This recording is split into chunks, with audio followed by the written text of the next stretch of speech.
Welcome to Well Talks, edisi kelima. Sudah lama kita gak ketemu ya guys. Terakhir edisi keempat, kita ngebahas tentang seorang seniman yang sangat passionate, itu Mas Dimboy. Dan hari ini kita bakal ngobrol-ngobrol santai lagi sama seorang teman lama kita juga yang udah lama gak ketemu. Akhirnya ketemu lagi setelah gue kemarin beranjak usia ke-30, terus gue menyadari sesuatu itu apa, kita bakal ngobrol apapun itu. Prepare yourself to listen. Iya, halo Kang Dira. Halo, apa kabar? Alhamdulillah sehat. Apa kabar, Ki? Baik, alhamdulillah. Lama nggak ketemu ya? Iya Kang Dira. Gue panggilnya Kang tuh karena senior emang nih. Enggak. Dulu Kang Dira ini adalah seorang musisi band metal di kota Bandung.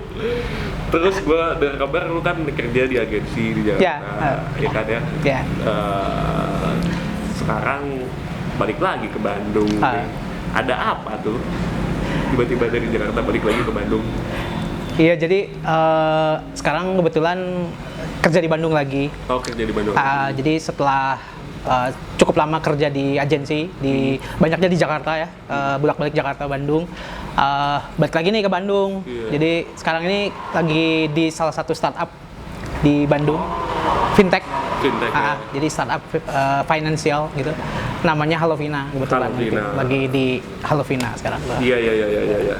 Nah kabarnya juga, ya gue cukup kaget sih dengar ketika lu memutuskan untuk ke Bandung dan lu dari agensi cari klien segala macamnya, ini masih kreatif lah ya. Terus tiba-tiba ada di dunia finansial gitu. Bro, kan cukup berseberangan gitu kan sebenarnya ya sih. Iya. Jadi apa sih yang membuat lu akhirnya lu pindah industri gitu? Iya. Jangankan lu ya, gue sendiri juga sebenarnya kaget sebenarnya. Nggak nyangka bakal saat ini gitu, bakal kerja di satu industri fintech lagi ya, ngomongin keuangan lah. Jauh banget, maksudnya dulu tuh yang lebih di kreatif marketingnya, tiba-tiba loncat ke satu startup, nggak tahu. Jadi kalau short story-nya mungkin dulu tuh intinya lagi udah berhenti kerja di agensi karena lanjut kuliah waktu itu. Lanjut kuliah di S2 gitu. Terus nggak lama setelah lanjut kuliah itu kebetulan mau nyari kerja lagi kan. Kebetulan sebenarnya waktu itu nggak sengaja juga sih. Jadi ada satu lowongan gitu di email gitu, terus gua iseng apply, ketemu sama orangnya, salah satunya co-foundernya sekarang tuh, co-foundernya Halovina. Terus ketemu dulu tuh sebenarnya belum ada Halovina. Jadi dulu itu lebih ke financial wisdom namanya itu, jadi lebih ke edukasi keuangan juga sama. Waktu itu jalan di sana, ketemu jalan sampai saat ini, jadi saya juga kaget sih sebenarnya. Jadi bisa berkarir di industri finance, tapi ya banyak yang disyukuri lah intinya. Ya salah satunya adalah banyak belajar hal baru tentang keuangan intinya. Salah satunya. Kenapa sih betulnya apa sih lu akhirnya ya udah deh gua coba pilih untuk di industri finansial ini gitu. Setelah lu ketemu owner lu gitu, terus ada lowongan, kan nggak mungkin kan lu ngelamar cuman kalau nggak ada ketertarikan gitu. Apa sih yang apa tuh ya, kilas balik lu aja. Kilas balik. Sebenarnya kalau buat gue pribadi ada 2 poin penting. Pertama itu adalah sebenarnya kerja di industri finance ini adalah sama kayak nampar diri gue sendiri sebenarnya. To be honest, dulu juga sebelum di industri finance, saya juga nggak ngerti-ngerti amat tentang finance, nggak melek lah soal keuangan, personal finance, investment kayak gitu. Kayaknya sesuatu hal yang tabu untuk diobrolin, dan bahwa Sundanya mungkin hare-hare lah, sesuatu hal yang nggak dipikirkan gitu, tiba-tiba apa gitu. Jadi terus betul, ketika nyemplung ketemu sama founder-foundernya yang memang istilahnya nampar saya secara nggak langsung bahwa, dan selama ini teh gue kemana aja gitu, bahwa jadi self dulu nih, diri sendiri dulu udah ketampar duluan, selama ini kemana aja nih gue, nggak tahu masalah hal kayak gini gitu. Dan semakin dalam tamparan itu ketika gue ngerasa bahwa merasakan diri sendiri bahwa oh iya, ketika orang kan cuma ngomongin mungkin kayak sekarang investasi itu penting, oke penting, mungkin orang oke aware penting, tapi ketika dia udah mengalami dalam satu fase, wah bener nih kayak dulu tuh saya kok menyesal nggak mempersiapkan ini, nggak mempersiapkan itu. Kemudian juga kayak sekarang kan udah berkeluarga, merasakan banget gitu. Wah anjir kayak wah ada yang harus biaya pendidikan teh mahal kayak gitu mungkin. Terus kok duit kok kayak kemarin baru gajian kok 10 koma tanggal 10 udah koma gitu. Terus kayak apa ya habis aja gitu nggak jelas gitu. Poin kedua adalah yang menarik adalah mission driven-nya yang memang melekat di Halovina sebenarnya. Jadi kita misinya itu adalah kita pengen enhancing people's life ya lewat solusi keuangan teknologi. Jadi kalau ngomongin datanya di Indonesia ini literasi keuangan masih sangat rendah. Di bawah 30%. Iya. Ya. Gue juga tahu kan kemarin itu sekitar bukan 38 ya? Di bawah ya 36, di bawah 36 lah kurang lebih sekarang gitu. Itu isu utama yang ingin diselesaikan. Jadi bahwa ya kayak sekarang wajar banyak orang yang mungkin belum melek investasi, bahkan belum melakukan investasi ya faktanya ngomongin literasinya aja masih rendah gitu. Nah itu kenapa ya maksudnya di Indonesia gitu ya, dengan ya mungkin ya kita emang negara berkembang gitu, tapi bisa skornya serendah itu gitu. Padahal kalau kita balik lagi ke budaya kita ya, kalau orang tua zaman dulu mah itu kalau punya uang nabungnya emas gitu kan. Yes, benar. Iya sih. Ya itu. Kalau bisa dia nabungnya emas gitu kan, atau enggak? Pokoknya beli perhiasan. Indonesia mah wajib punya rumah gitu kan biasanya gitu kan ya enggak sama orang tuanya zaman dulu suruh pokoknya harus beli rumah atau enggak lu harus beliin ke emas gitu kan. Nah, padahal kan kita tuh ya sering mendapat nasihat itu dari orang tua kita gitu. Kenapa kok bisa ya? Emang masalah utamanya kenapa sih itu angka literasi di Indonesia? Banyak faktor mungkin ya.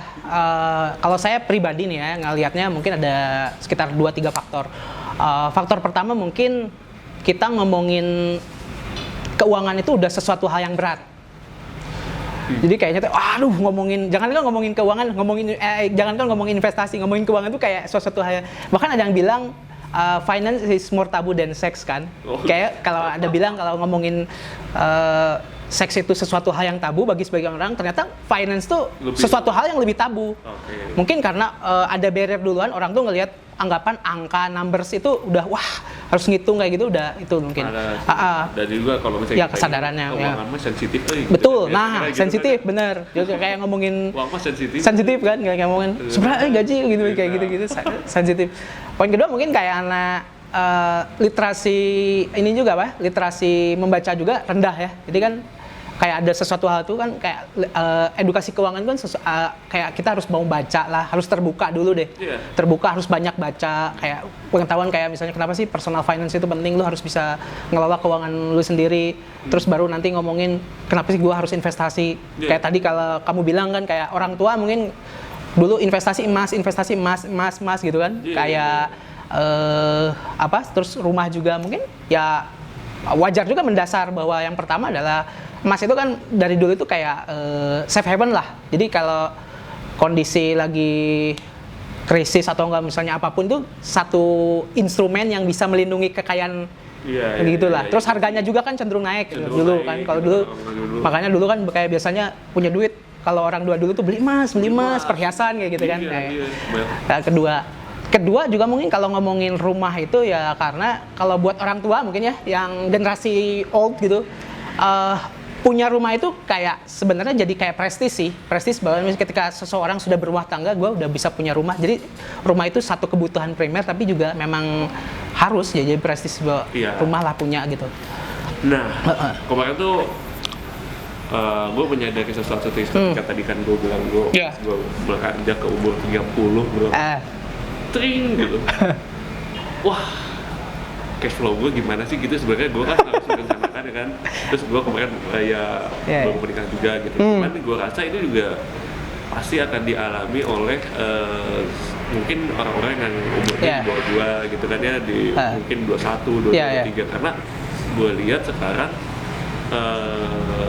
media-media digital gitu maksudnya pasti ngasih financial awareness gitu kan. Betul. Udah mulai generasi milenial nggak bisa bakal punya rumah atau generasi milenial nanti udah tuanya bakal nggak bisa pensiun punya lah, financial problem dan sebagainya macam gitu kan. Mana lagi kayak isu itu juga semakin rumit tuh dengan ya kan sekarang juga lagi ada omnibus law ya kan, lagi ada pertentangan juga di situ tentang hak-hak pekerja dan sebagainya macam. Makin aja tuh desperado gitu kan ya. Nah, setelah apakah itu juga dipengaruhi dengan dengan adanya kondisi seperti ini, terus gue menyadari anjir kayaknya financial planning itu penting gitu ya buat kita gitu. Dulu waktu umur 21 pas mulai kerja gitu, dia jajan aja gitu, uang habis pakai ya, gak kebayang gitu bakal nanti udah di masa depan tuh akan jadi digimanain gitu ya si uang ini. Tapi yang gue rasa tuh ya emang itu jadi kebutuhan juga karena kayak experience gitu kan ya. Kan generasi milenial katanya lebih mendingin experience gitu kan dibandingin sesuatu hal yang sifatnya investasi gitu. Kayak beli kopi gitu, lifestyle atau dan sebagainya macamnya, atau traveling gitu. Apalagi sekarang kita tuh benar-benar sosial media dijujalin sama iklan-iklan gitu kan, beli ini beli itu online shop ya apa ya, cicilan dan sebagainya gitu kan. Wah, Harbolnas nah apakah literasi keuangan kita rendah juga gitu ya, terus itu juga dipengaruhi dengan banyaknya emang gaya hidupnya kita gitu kan. Generasi milenials ini yang terpengaruh oleh lingkungan yang banyak menawarkan berbagai macam hal gitu yang pengen kita nikmati gitu. Sedangkan penghasilan kita ya sebegitunya gitu dengan kondisi negara seperti ini gitu. Kita ngomongin yang tadi literasi keuangan dulu ya. Kalau datanya dari OJK, literasi keuangan kita itu sekitar tahun 2016 18 itu masih sekitar 30-an% kan. Sebenarnya itu angka yang rendah, tapi perlu di-appreciate adalah di akhir-akhir tahun ini tuh meningkat sebenarnya. Walaupun nggak signifikan, maksudnya sekitar mungkin 6%-an 5%-an meningkat. Itu bahwa tandanya bahwa adalah literasi keuangan kita bertumbuh. Mungkin sekarang tadi udah dijelasin juga sama lo bahwa kayak sekarang tuh kan di channel digital itu, sosial media itu banyak lah ya.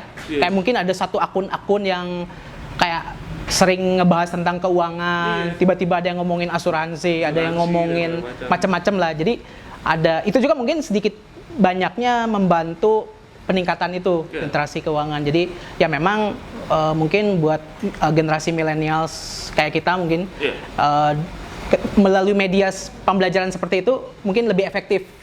Jadi kan, lagi rame nih bahas apa misalnya kayak, ternyata kayak gini ya penting investasinya. Asuransi itu kayak gini, gue tuh harus beli reksadana kayak gini. Jadi mungkin lebih buy-in aja maksudnya cara approach-nya. Nah, terus tadi kalau ngomongin lingkungan, ekosistem itu memang ya kayak sekarang tuh sesuatu hal yang nggak bisa dirubah kita juga ya. Maksudnya ya memang secara nature-nya juga kayak gitu. Maksudnya di konteks yang bisnis juga mungkin gimana caranya dia ngejual barang, kayak pengen terus ngedorong sales kan, nawarin kayak tadi jadi konsumtif, secara nggak langsung juga jadi ada positif negatifnya. Kayak tadi orang kan kayak lebih banyak nongkrong, ngopi, ada juga yang bilang YOLO, katanya you only live once. Jadi kayak ya udahlah duitnya mendingan karena gue sekali ya udah punya duit habisin aja. Jadi mungkin karena spending lebih terjebak sama sesuatu hal yang ingin membeli yang ngasih experience kan, kayak nonton konser, nongkrong, beli gadget baru, liburan. Jadi orang itu tuh sesuatu hal yang mungkin ketika lu beli pakai uang itu dirasakan langsung kan. Kayak misalnya lu konser, wah gila gue dapet euforianya nonton konser. Liburan ya gue emang liburan, mungkin share di Instagram kayak gitu.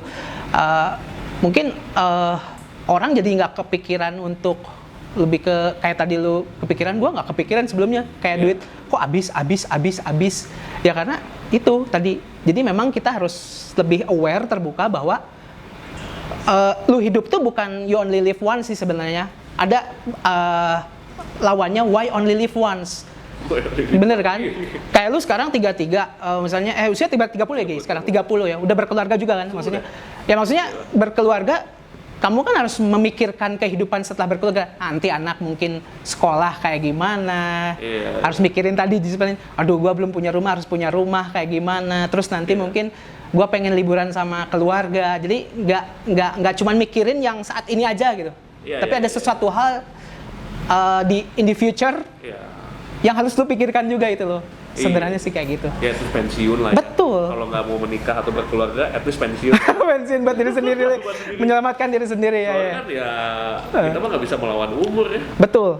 Kalau udah tua gitu, udah pasti usia kita udah nggak produktif gitu kan. Kalau kita masih gaya hidupnya gini-gini aja ya kan. Ya, jadi kayak cuman kayak sekarang cuman bisa duit gajian dipakai nongkrong, dipakai ngopi, tapi lu nggak nyiapin untuk masa depan. Ambiar sih nanti, bahaya sih maksudnya. Itu harus melek. Jadi mungkin yang harus dibangun tuh adalah bahwa lu harus nerima dulu nih bahwa kenapa sih perencanaan keuangan atau investasi itu penting. Itu dulu. Jangan jadi baru, aduh kayaknya berat gitu. Nangkep dulu nih, paham dulu konsepnya dulu. Bahwa tadi kebutuhan di masa depan tuh nggak cuman lu yang sekarang aja cuman konser beres atau nggak beli sesuatu beres, tapi masa depan lu bahwa kayak sekarang lu 30, apakah bakal jamin usia 40-45 bakal kerja terus? Nanti yang ngebiayain siapa? Duit dari mana? Kayak gitu. Jadi kayak harus dipersiapkan, makanya pensiun harus dipersiapkan juga nih. Gitu. Nah, Kang Dira, jadi memang sih, tapi gue juga ngeliat juga kan kalau kondisi sekarang juga rata-rata penghasilan si generasi milenial sih pada umumnya itu biasanya di UMR. Nah, sedangkan kayak kebutuhan mereka beli handphone aja, ya nggak sih? Yang kebutuhan buat kerja mereka gitu, ya kan mereka juga harus menyicil gitu. Nah ini juga sih yang gue juga mulai melek gimana sih ngatur keuangannya, si keuangan itu gitu ya, dengan apa tuh namanya, dengan segala keterbatasan itu gitu loh. Terbatasan. Iya nggak sih? Kayak betulnya. Gue bisa ngerti. Gue misalnya UMR di 3,5 gitu misalnya. Gitu. Biasanya 3 jutaan gitu. Terus gue harus gimana nih supaya ya rata-rata fresh graduate aja lah ya pada masuk gitu kan. Mereka pas mulai masuk kerja, jadi gue mesti gimana sih gitu. Jangan ngomongin dulu investasi deh, buat sehari-hari aja gitu ya. Sebenarnya tuh ada celah gitu loh. Sebenarnya kalau ngomongin kayak tadi misalnya gaji ya, kayak ngomongin tadi ya gaji, kata Egy mungkin mostly ada yang gajinya di UMR lah misalnya. UMR sekarang berapa? Sekitar 3, lah mungkin ya. 3, lah. Let's say 3, lah. 3, Kalau sekarang ngomongin dulu ya, tadi ngomongin gaji dulu, sebenarnya cukup nggak sih gaji UMR atau enggak? Relatif sebenarnya ngomongin. Sekarang kayak gini analoginya, banyak yang kondisinya kayak gini. Gaji misalnya let's say di Jakarta khususnya misalnya banyak yang gaji let's say 5 juta gaji, dia masih bisa saving nih tiap bulan. Naik gaji misalnya, naik gaji 7 juta. Savingnya berkurang karena dia mungkin aduh handphone baru nih beli gitu. Pas naik gaji 10 juta gaji dia kok malah makin berkurang, dia malah nggak bisa saving karena ternyata nyicil mobil misalnya kayak gitu. Jadi ngomongin gaji cukup atau enggak itu relatif tadi, karena faktanya ada ya, orang yang gajinya 100 juta itu dia nggak akan pernah cukup sampai kapanpun. Karena kenapa masalahnya tadi yang basic tadi kamu bilang, dia nggak tahu cara ngelolanya. Salah satunya adalah nggak tahu ngelola itu adalah besar pasak daripada tiang lah. Lu let's say income 3,5 juta, tapi gaya hidup 5 juta. Ya minus 1,5 juta dari mana bos? Kayak gitu kan? Apakah gesek kartu kredit atau itu? Ya udah kalau gitu kan terus-terusan aja nombok terus. Nah ini juga tadi hubungannya itu adalah kita harus bisa ngebedain istilahnya mana yang keinginan, mana yang kebutuhan. Kebutuhan premier itu misalnya let's say gua butuh makan, akan berubah menjadi keinginan ketika makannya harus di restoran. Kalau tadi kamu bilang kasusnya handphone, kebutuhan lu butuh handphone untuk alat komunikasi.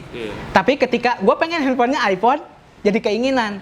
Nah ini kita harus bisa ngebedain ini dulu nih, kebutuhan keinginan tadi.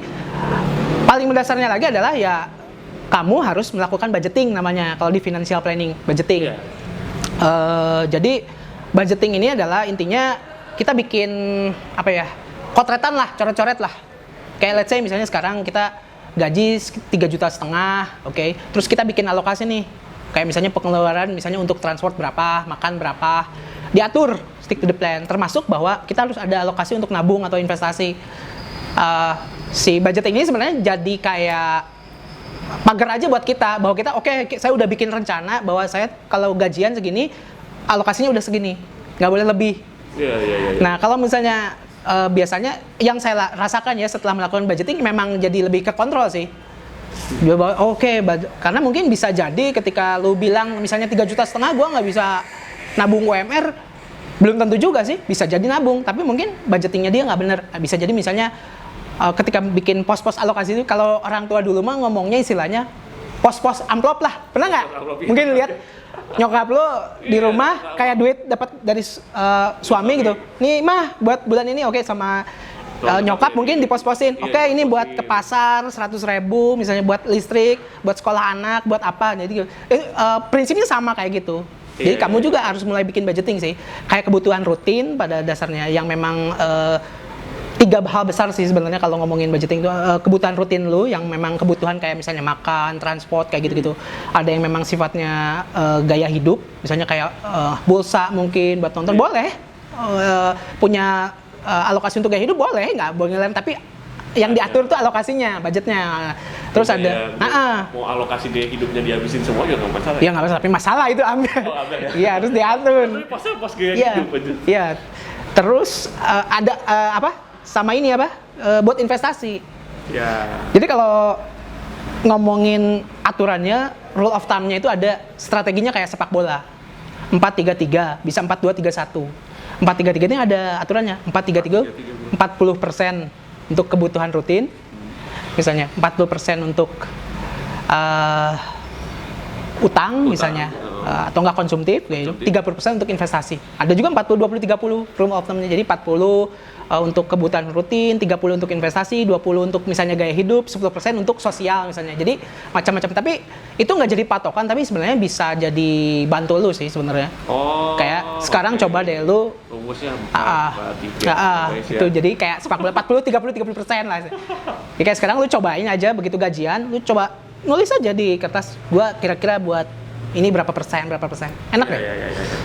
Nah, sebenarnya ya sekarang kan zaman yang canggih ini gitu ya. Yes. Tapi ya tadi masalah apapun keputusan gaya hidup gitu ya, mau menikah, cuman yang paling urgent buat gue sih tadi sih kesiapan pensiun gitu. Betul. Lu mau hidup sendiri juga gitu. Iya. Apa tuh namanya, lu nggak punya dana pensiun, ya lu gimana gitu? Berarti udah tua, mau bergantung sama siapa gitu kan ya? Ketika udah nggak bisa ngapa-ngapain. Jadi dana pensiun itu paling penting dan bisa dijawabnya dengan investasi ya. Betul, bisa banget. Dan di zaman yang canggih ini, investasi itu bisa bisa dijawab dengan aplikasi kan? Aplikasi, oke. Salah satunya adalah Halovina. Ya. Halovina.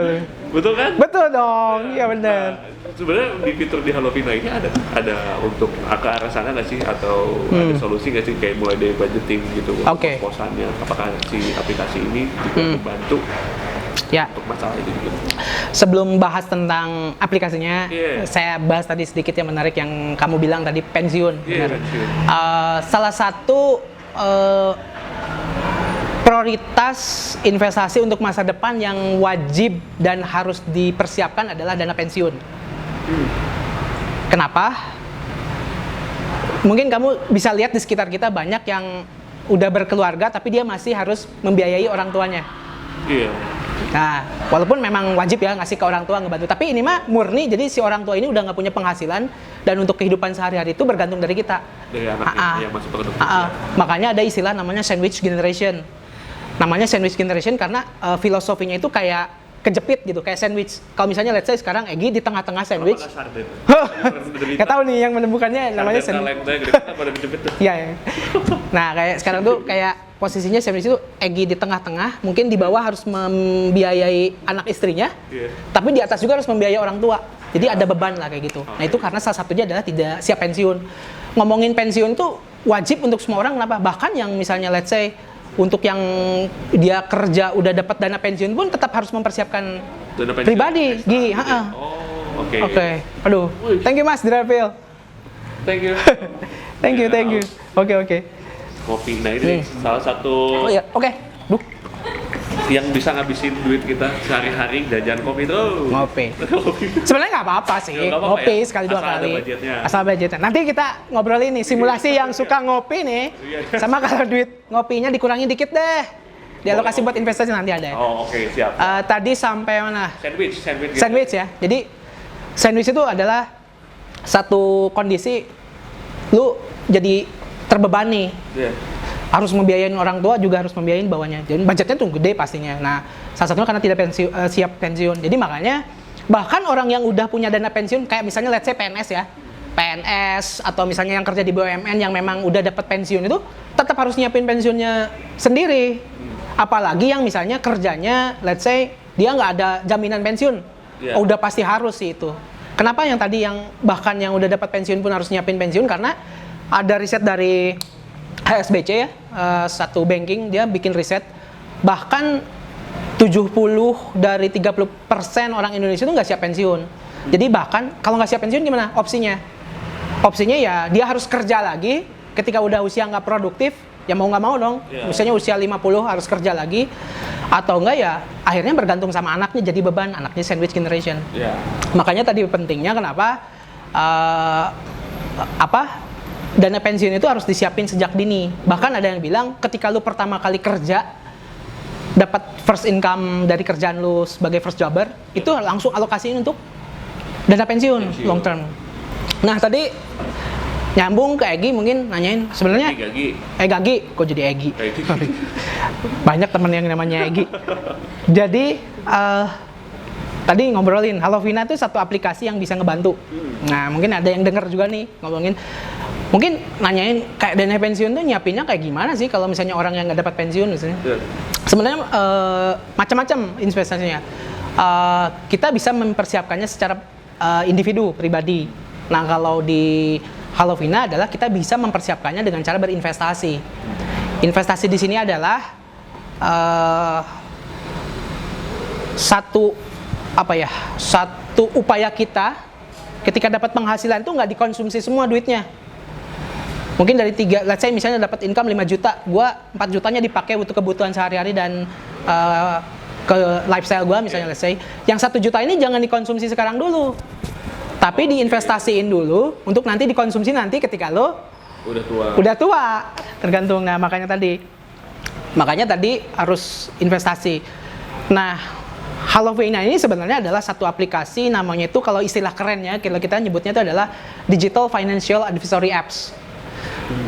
Aplikasi perencana keuangan lah, paling gampang, mudah dipahami man. Jadi aplikasi Halovina ini bisa ngebantu kamu bisa ngebantu yang ngedengerin sekarang mungkin untuk merencanakan tujuan-tujuan keuangan di masa depan. Salah satunya tadi adalah pensiun. Kalau pensiun itu kan kayak kita harus tahu nih, kalau misalnya saya nanti tua butuh duit berapa duit sih? Tebak, kira-kira lu pensiun butuh duit berapa, Gi? Buat pensiun supaya lu bisa hidup nyaman kayak gitu. Kira-kira butuh berapa? Kalau misalnya gue butuh ya at least 8 juta per bulan, gue nggak muluk-muluk sih. Oke, 8 juta per bulan. Oke. Gitu ya. Berarti gue mesti gimana tuh? Diuber buat 30. Oke. Kamu tadi state-nya sekitar 8 juta per bulan, 8 juta per bulan. 8 juta. Kalau 5 juta per bulan itu ya untuk usia harapan hidup misalnya 20 tahun, itu butuh sekitar 2-3 M. Miliar nanti yes. Di umur 8 juta mungkin bisa sampai 4-5 M. Jadi biaya jangan takut dulu nih ngomongin angka, tapi faktanya emang kayak gitu. Ya maksudnya itu sesuatu hal yang nggak bisa lu deny, tapi faktanya kayak gitu. Untuk misalnya nanti ketika lu masuk masa pensiun usia 55, supaya bisa tetap hidup nyaman, dengan tadi lu bilang misalnya dengan expend 8 juta, lu butuh duit estimasi sekitar hampir 35 miliar.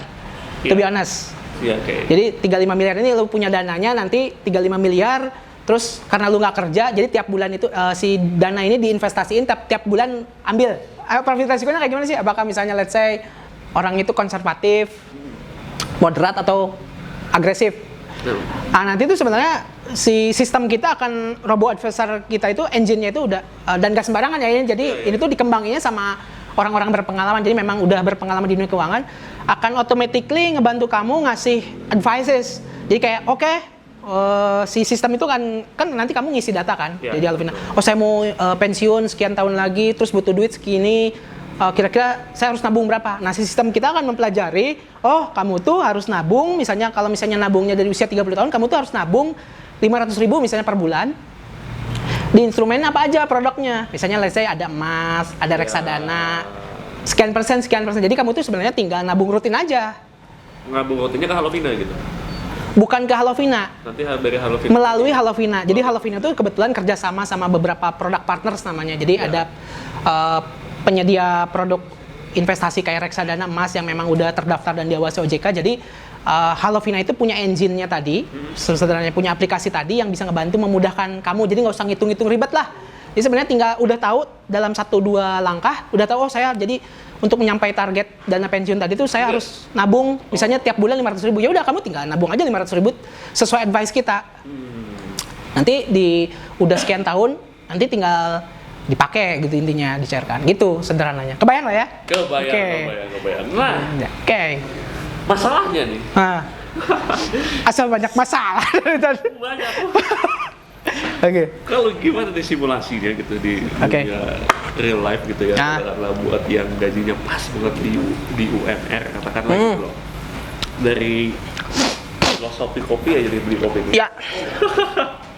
Gue beli kopi sehari misalnya sekitar 20.000 gitu kan. 20.000, kali ngopi. Ya. Apa tuh 10 ribuan? Kayaknya kalau 2 kali ngopi paling murah 30 ribuan dah ya. Saya kopi yang 15 ribuan tuh. Oke. Apakah ya kan belum cicilan nih gadget gitu.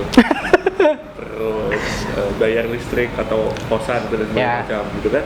Banget tuh. Ini simulasinya gimana sih? Simulasinya, yang tadi ya.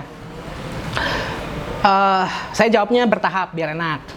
Poin pertama adalah tadi yang saya bilangin dari awal, state paling penting benerin dulu tuh yang namanya cash flow, budgeting. Ya tadi. Jadi gue harus bebas utang gitu atau gimana? Sebenarnya nggak cuma bebas utang, intinya itu nggak boleh besar pasak daripada tiang lah. Intinya nggak boleh besar daripada tiang. Budgeting. Mau gaji berapapun intinya mah, kalau misalnya cash flow-nya negatif, udah negatif duluan, jangan ngomongin dulu investasi. Sehatin dulu. Benerin dulu nih, lu punya keuangan, cash flow tadi, makanya bikin budgeting tadi. Kalau ngomongin rule of thumb-nya nih, idealnya kalau ngomongin pos alokasi untuk investasi itu ada aturannya. Minimal banget itu 10% dari penghasilan. Kalau misalnya sekarang let's say gaji misalnya 5 juta lah. Paling minimal banget 10% itu 500.000 kan? 500.000 itu di awal ketika dapat gajian langsung potong alokasi untuk investasi, mau nabung, mau investasi lah gitu, 10%. Idealnya berapa? 30%. Lebih dari 30% ya boleh, tapi minimalnya tuh paling minimal banget, lu masa sih 10% nggak bisa, makanya tadi budgeting bikin. Pokoknya ketika bikin budgeting itu, udah di awal tuh di state bikin bahwa gue tiap gajian 10% langsung dipotong untuk investasi. Anything happen apapun, pokoknya duluan investasi lah. Itu harus saklek gitu ya? Saklek harus mau. Misalnya kita punya gaji itu, saya katakanlah 2,5 juta gitu. Ya 10% aja gitu aturannya gitu. Iya, disesuaikan aja sih. Maksudnya makanya tadi pentingnya budgeting tadi. Kayak sekarang gua nggak tahu sih, nggak bisa. Makanya yang tadi lu bilang nggak bisa saklek juga nggak bisa. Karena tiap orang kebutuhannya beda-beda. Tapi ada beberapa rule of thumb tadi yang gue bilang harus 10%, pos alokasinya harus 4-3-3 tadi misalnya contoh. Itu hanya sebagai salah satu salah satu yang bisa bantu lu aja sih sebenarnya. Karena kan mungkin kebutuhan orang yang gaji 2,5 juta sama 5 juta akan beda. Cara ngelolanya juga jadi kebutuhan. Tapi minimal gitulah. Lu harus benerin dulu nih cash flow tadi, keuangannya udah kalau misalnya nggak ada masalah.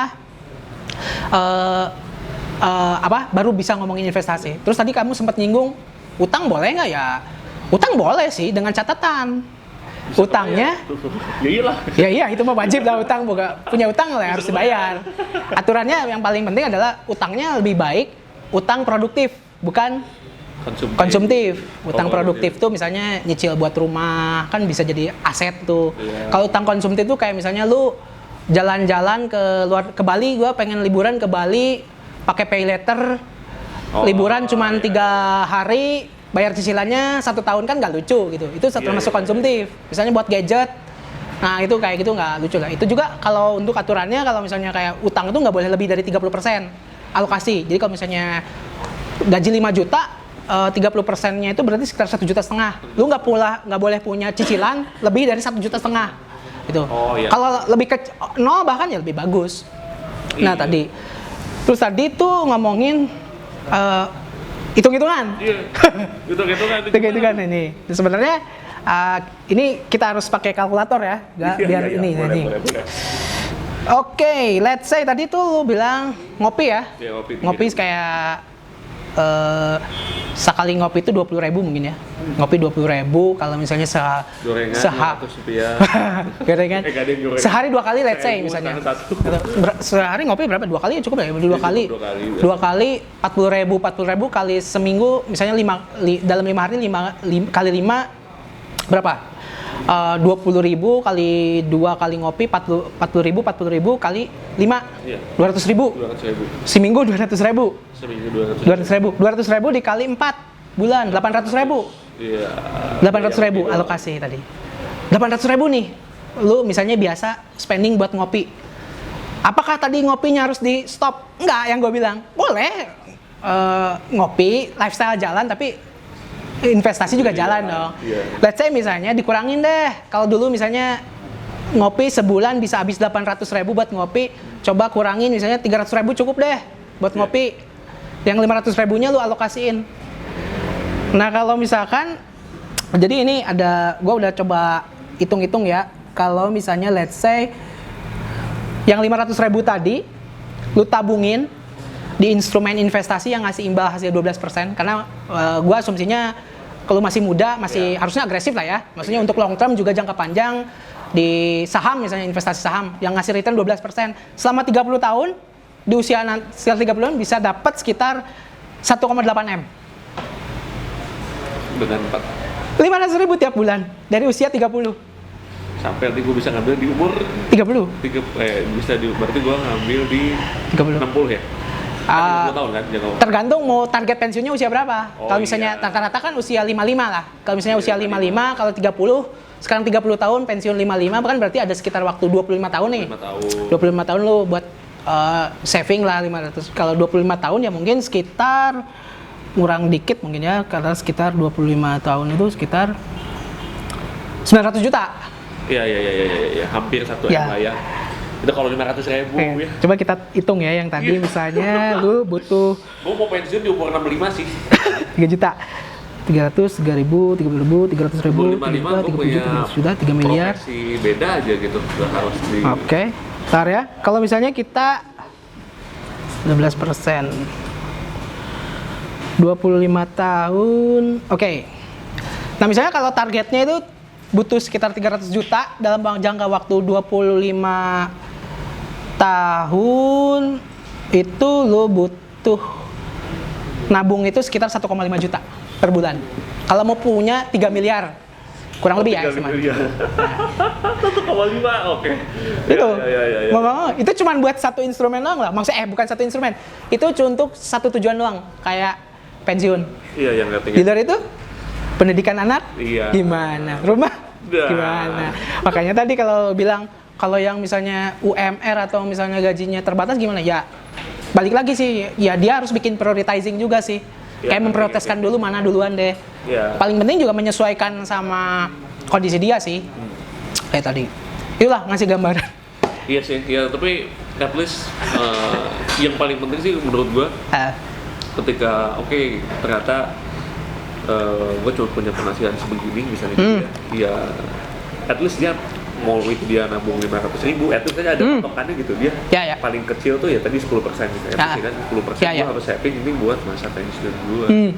Karena ya kalau misalnya katakan dia tidak menikah atau gimana, mau hidup sendiri gitu kan ya. Dan mau bergantung sama siapa lagi kalau nggak bergantung sama diri dia sendiri gitu. Supaya terus bisa berkarya berbagai macamnya gitu nanti pas di usia tua gitu kan. Ya si rules of time tadi yang 10% itu kan buat investasi itu perlu dijaga terus. Jadi sekarang itu kalau misalnya misalnya kamu udah nih abis ini gue mau investasi beneran deh rutin ya bulan. Jangan ngomongin dulu gua cuman mungkin saat ini baru bisa nabung misalnya 200.000. Jangan lihat ke situnya dulu. Nggak apa-apa, berapapun itu lu punya uang, investasiin. Iya. Tapi investasinya tadi ya, maksudnya bukan sembarang investasi, maksudnya harus punya tujuan yang jelas tadi. Makanya Halovina bisa ngebantu kamu, maksudnya investasinya biar nggak kemana-mana. Biar nggak impulsif juga tiba-tiba udah investasi pas lihat waduh ada diskon beli ya enggak, tapi kan udah tahu nih punya target yang dicapai. Nggak apa-apa, investasi aja rutin.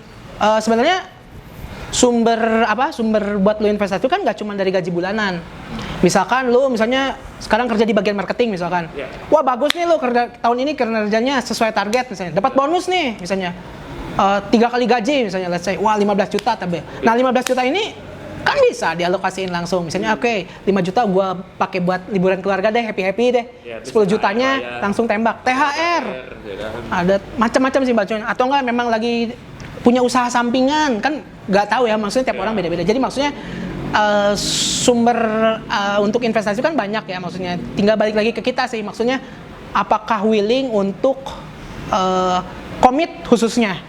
Mungkin kayak di awal berat nih, kayak nabung, bahkan sebenarnya 300.000, tapi kayak misalnya 300.000 untuk investasi dengan 300.000 lu beliin, let's say misalnya buat nongkrong akan lebih gampang spending yang buat nongkrong sih sebenarnya. Nah, tadi. Makanya tapi ini komitmen challenge-nya di sini. Makanya lu harus komit tiap bulan, udah tiap bulan tuh investment, jangan dilihat gue udah invest berapa, pokoknya udah rutin aja. Nanti in the future baru kita pecahin telurnya. Oke, gitu. Lu sendiri udah konsisten melakukan ini? Oke, alhamdulillah. Berapa tahun? Alhamdulillah. Makanya tadi gue bilang, makanya pas gue masuk industri finance ini terus di Halovina, gue salah satu orang yang pertama kali tertampar tadi kan. Kok selama ini kemana? Dan alhamdulillah udah sekitar mungkin 1 tahunan lah. 1 tahunan? 1 tahunan gue berkomitmen, bener. Salah satunya yang lagi disiapkan di Halovina juga gue adalah biaya pensiun. Iyalah, gitu, biaya pensiun. Selain satunya lagi itu adalah biaya pendidikan buat anak. Gitu, jadi ada 2 gitulah pendidikan buat anak. Jadi, jadi kita nggak bisa ngarepin beasiswa juga ya. Beasiswa mah jadi bonus gitu.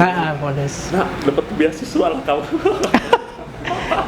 Jadi pendidikan juga penting loh, Gi. Iya. Harganya sekarang aja TK aja udah masuknya aja 20 juta, 10 juta. Iya, gila. Jadi ya itulah challenge. Tapi buat pendidikan itu juga lu masukinnya ke investasi? Sama. Jadi Lifeline ini bisa dipakai buat tujuan keuangan masa depan kan. Apapun itu bisa. Bisa buat misalnya let's say kamu tadi pensiun kasusnya kan, studi kasusnya. Apa misalnya punya adik nih, adik mau menikah 5 tahun lagi, butuh biaya berapa? Bisa. Biaya pendidikan anak bisa. Misalnya buat DP rumah bisa. Bisa buat liburan keluarga, haji umroh bisa nabung. Intinya kita bisa bantu apapun. Itu sih tujuan keuangannya. Tapi biasanya rata-rata tujuan keuangan yang direkomendasikan itu kan umum ya, maksudnya sifatnya kayak pendidikan anak mah udah pastilah kalau untuk berkeluarga menikah kayak gitu kan. Maksudnya udah fase kehidupan itu kan bakal dilalui menikah, punya anak, nanti harus sekolah, mungkin ada pengen liburan, haji umroh sama ya dana pensiun tadi gitu. Di luar itu kalau misalnya kamu profesinya fotografer let's say, butuh gadget nih, device misalnya kamera yang bisa mendukung kerjaan kamu 10 tahun lagi bisa investasi buat itu juga. Jadi tidak menutup kemungkinan apapun itu goalsnya, asal spesifik, punya jangka waktu yang jelas, estimasi yang dibutuhkannya juga harus tahu. Betul. Nah. Ya mudah-mudahan dengan adanya si aplikasi ini ya. Termasuk Halovina, gitu, terus dengan campaign banyak media-media di kita juga yang ngasih informasi bahwa ya kesehatan finansial itu penting, gitu kan ya, dana pensiun itu penting, persiapan harus dari sendiri mungkin, gitu kan. Tadi dengan rules of time-nya gitu ya, mudah-mudahan dia bisa membuat perubahan lah mungkin di masa depan nanti. Betul nggak sih? Thank you kan ngobrolnya. Keren pisan. Gue juga ya akhirnya gitu, oh iya, harus begini ya gitu. Habis ini langsung download ya? Udah download. Udah download. Langsung daftar. Langsung bikin life plan tadi, mau pensiun mau apapun. Nanti dari kantor kita pantau nih si Gigi udah invest belum nih akunnya nih, gitu-gitu, kayak gitu. Siap. Ya. Begitu saya juga mungkin ngewakilin Halovina, thank you banget udah diundang. Seneng banget tentunya bisa sharing-sharing keuangan. Ya memang tadi isunya penting lah ya, isu penting. Jadi buat teman-teman pendengar podcast Wellborn, ya harus melek lah. Mulai dari sekarang mumpung masih muda. Melek investasi lah, jangan tabu sama yang namanya investasi. Baca-baca gitu dulu lah, terus mulai move on. Jangan cuma duit tuh ditabung atau nggak dihabisin, tapi ingat bahwa kamu itu punya kebutuhan di masa depan yang memang mau nggak mau juga harus dipersiapkan dan butuh biaya besar. Jadi makanya harus investasi. Nah, cara mempersiapkannya mungkin bisa pakai aplikasi Halovina. Kita bisa di-download di Play Store sama App Store. Promo dikit ya. Jadi silakan bisa di-download, itu bisa memudahkan sih. Kalau misalnya ada pertanyaan atau apapun pengen konsultasi boleh silakan bisa nanya-nanya via Instagram @halovina.id. Nah, kebetulan kita juga punya program rutin nih namanya Vina Talk, live webinar gratis. Kebetulan banget nih minggu ini tuh kalau nggak salah topiknya tentang sandwich generation tadi. Dan pensiun. Jadi silakan bisa dipantengin di YouTube-nya Halovina atau nggak di Instagram? Oh, di YouTube ya? Ya YouTube, biasanya nanti rekamannya naik di YouTube. Ya kalau misalnya nggak sempet. Siap. Kalau nggak Jumat ya. Oke. Terima kasih banyak. Sama-sama, saya makasih. Itu good insight dari Kang Ardi. Ya. Ya, sampai ketemu lagi nanti di Well Talks edisi selanjutnya. Bakal ada apa? Jangan kemana-mana, tetap di Well Talk, this time differently. Thank you. Sama-sama. Yo.